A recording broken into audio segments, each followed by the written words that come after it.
Hi hello నమస్తే welcome to Balagam TV. నేను మీ శ్రవంతి. రాజన్న సిరిసిల్ల జిల్లాలో ఉన్నటువంటి కలెక్టర్ గారి కార్యాలయంలో ఈరోజు సోమవారం సందర్భంగా చాలా మంది కూడా వారి సమస్యల్ని కలెక్టర్ గారికి కలిసి వినియోగించుకోవడానికి అయితే వస్తుంటారు. వారు చాలా రకాల సమస్యలతో ఆర్జీలు కూడా పెట్టుకుంటారు.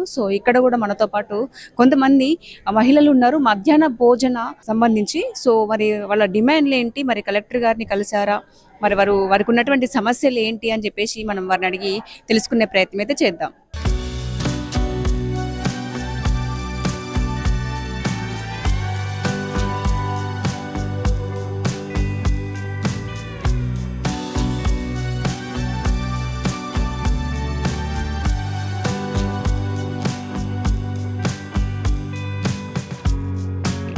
ప్రజెంట్ మనతో పాటు మధ్యాహ్న భోజన కార్మికులు మనతో పాటు ఉన్నారు. మరి వారి డిమాండ్లు ఏంటి, మరి వారు ఈ రోజు కలెక్టర్ గారిని కలిసి మరి వారు ఏం మాట్లాడారు, అనే విషయాల గురించి మనం వారిని అడిగి తెలుసుకునే ప్రయత్నం అయితే చేద్దాం. హలో అండి, నమస్తే. మీ పేరు?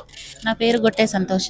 మా సమస్యలు, మేము గత 20 సంవత్సరాల నుండి వంట చేస్తున్నాము. అయితే మనకు కోడిగుడ్డు రేటు ప్రభుత్వం 6 రూపాయలు ఇస్తుంది.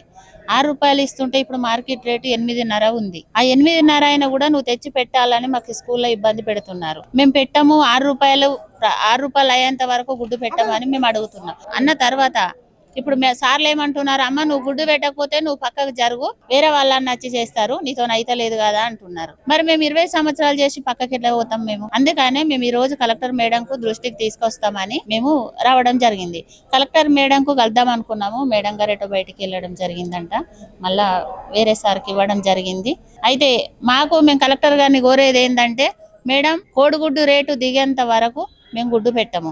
ఇప్పుడు ఒక్క అబ్బాయికి 2.5 పోతే మాకు ఇప్పుడు 130 మంది పిల్లలు ఉంటే మాకు ఎన్ని డబ్బులు కావాలి? నేను చేసిన జీతం కూడా అటే పోతుంది. అవి ఎంత మాకు 3,000 జీతం వస్తున్నది. మనకు రేవంత్ రెడ్డి 10,000 ఇస్తామని మేనిఫెస్టోలో పెట్టడం జరిగింది. ఆ 10,000 కూడా ఇవ్వాలని మొన్న 12వ తారీఖు నాడు కూడా మేము ఇందిరా పార్కులో ధర్నా చేయడం జరిగింది. మాకు రేవంత్ రెడ్డి మా మధ్యాహ్న భోజన కార్మికులను దృష్టిలో ఉంచుకొని మా మీద దయతలిచి మాకు 10,000 జీతం ఇవ్వాలి, గుడ్డు రేటు కూడా పెంచాలి, పిల్లల డబ్బులు కూడా పెంచాలి. 8 రూపాయల 18 పైసలలో మేము ఏం కర్రీ చేస్తాము? 2 కర్రీలు చేయకపోతే నువ్వు వెళ్ళిపో అని హెచ్ఎంలు అనడమే. టీచర్లు కూడా ఎంతమంది టీచర్లు ఉంటే అంతమంది టీచర్లు మమ్మల్ని ఇబ్బంది పెడుతున్నారు. మరి మేము ఎట్లా చేయగలుగుతాము వంట? మరి 8 రూపాయలు అంటే బయటికి పోతే ఒక టీ కొట్టుకోతే ఛాయ్ వస్తలేదు మేడం. మరి మేము ఎక్కడి నుంచి తీసుకొస్తాము? మేము మాత్రము ఆ 8 రూపాయలని అన్నారు కాబట్టి ఆ 8 రూపాయలలో సరిపడే ఒకటే కర్రీ వస్తుంది. 2 కర్రీలు అండుమని మమ్మల్ని టీచర్లు, ఎంఈఓలు, ఊళ్ళో ఉన్న అధికారులు, రాజకీయ వేధింపులు కూడా మాకు చాలా జరుగుతున్నాయి. ప్రతి ఒక్కరు రోజుకు ఒక 2-3 అన్న మాకు బల్లెల్లో వచ్చి ప్రతి ఒక్క బడి, ఈ బడి అని కాదు, ఆ బడి అని కాదు, ఏ పేరు లేకుండా ప్రతి ఒక్క బల్లె ఊళ్ళ నుంచి కూడా రాజకీయం బాగా జరుగుతున్నది. ఆ రాజకీయ వేధింపులు కూడా మా మీద ఆపాలి, మధ్యాహ్న భోజన కార్మికుల మీద. మరి మేము 20 సంవత్సరాలు చేసి మేము ప్రతి ఒక్కరు అందరిని దృష్టిలో పెట్టుకొని మేము అంతా మా వాళ్ళని మేము ఎదుర్కొంటున్నాము. వాళ్ళు కూడా అందరు మా మీద, ప్రభుత్వం కూడా వీళ్ళు కూడా మా వాళ్ళే, నా కార్మికులని కూడా ప్రభుత్వం కూడా ఆలోచించి మాకు మాత్రము పెంచాలి, 10,000 జీతం పెంచాలి, పిల్లలకు కూడా డబ్బులు పెంచాలి. మళ్ళీ ఒకటి, ప్రభుత్వం 150 గ్రాముల బియ్యం ఇస్తున్నది. పల్లెటూరు పిల్లగాడికి 150 గ్రాముల బియ్యం సరిపోతాయా? అది సరిపోతలే. అది సరిపోకపోతే కూడా ఊళ్ళో వాళ్ళు వచ్చి మా కార్మికులని అనడం జరుగుతుంది. ఎక్కువ పోసి అండాలి నువ్వు. ఎక్కడి నుంచి అండతా? ప్రభుత్వాన్ని 150 గ్రాముల కంటే పిల్లలకు బియ్యం కూడా పెంచాలి.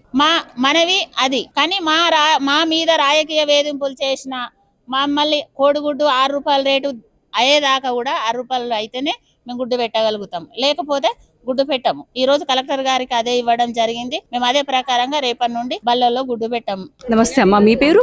నా పేరు గొట్టె దేవేంద్ర, రాజన్న సిరిసిల్ల జిల్లా అధ్యక్షురాలు. అయ్యా మాకు మాత్రము 10,000 రూపాయలు ఇవ్వాలి. మా కార్మికులు మాకు గుడ్డు రేటు మాకు పెంచితే మేము 3 సార్లు కాదు 4 సార్లు కూడా పెడతాం. మా పిల్లలు 20 ఏళ్ళ నుండి మా పిల్లలకు మేము మంచి భోజనం పెడుతున్నాం. మేము పిల్లల మీద కానీ అధికారుల మీద కానీ మాకు ఎలాంటిది లేదు. కానీ మమ్మల్ని మాత్రం ఒత్తిడి తేవద్దు. ఎందుకంటే మేము రూపాయి పావుల నుండి చేస్తున్నాం, గవర్నమెంట్ స్కూల్లో చేస్తున్నాం కదా, ఏదో మాకు జీతాలు ఎంత కావచ్చు అని పాపం మా కార్మికులంతా 25 సంవత్సరాల నుండి వాళ్ళు అదే పనిగా ఏ పని కోరు. మళ్ళీ మాకు అయ్యే వరకు బియ్యంగిన వేసుకునే వరకు 4 అవుతుంది. పొద్దున 8 గంటలకు రాగిజావ చేయాలి, పిల్లలకు అందియాలి. రాగిజావ తర్వాత మళ్ళీ ఆ రైస్ పురుగులు వస్తున్నాయి, అవి చేసే వరకే 1 గంట అవుతుంది. ఏమో ఒక పురుగు వస్తే కథ మధ్యాహ్న భోజనం వాళ్ళు తీసేయాలి. నువ్వు నీ ఇష్టం ఉంటాండు, లేకుండా లేదు. నువ్వు మేము చెప్పినట్టు అండితేనే ఉండాలని పై అధికారులు, హెడ్ మాస్టర్లు, టీచర్లు దయచేసి మా మీద మాత్రం ఒత్తిడి తీసుకురావద్దు. మా కార్మికుల మీద మేము రూపాయికి ఎత్తన్నాం స్వచ్ఛందంగా, మమ్మల్ని అనద్దు సార్. దయచేసి మాకు 10,000 జీతం పెంచాలి. మేము మేము 2 కర్రీస్ మాతో సాధ్యం కాదు, డబుల్ రేటు కట్టియండి. డబుల్ రేటు కట్టిస్తే మేము 2 కర్రీస్ మా పిల్లలకు ఆనందంగా పెట్టుకుంటాం. మేము 25 ఏళ్ళ నుండి పెడుతున్నాం సార్. మీరు చెప్పినట్టు చేస్తాం. మాకు ఎగ్గు మరి అంగన్వాడికి ఇచ్చినట్టు ఇవ్వండి. అంగన్వాడి స్కూళ్ళకు ఉచితంగా ఇస్తారు కదా, మాకు కూడా అంగన్వాడికి ఇచ్చినట్టు ఇవ్వండి. మేము పెడతాం వాళ్ళలాగానే. కానీ మాకు బిల్స్ కూడా 6 నెలలకు 3 నెలలకు వస్తే సార్, మాకు ఇచ్చే ₹8.17 ఒక రైస్ ఇస్తారు మీరు. అందులో ఎన్ని అవుతాయి? అందులో అన్ని రకాలు వేసి ఇంకా మంచిగా వండినా కూడా ఏదో రాజకీయం చేసి వంట వాళ్ళని తీసేసుడు కరెక్ట్ కాదు సార్. దయచేసి అధికారులు, పై అధికారులకు ఇది దృష్టికి తీసుకోవాలి. మా మీద దయించాలి మీరు, కార్మికుల మీద.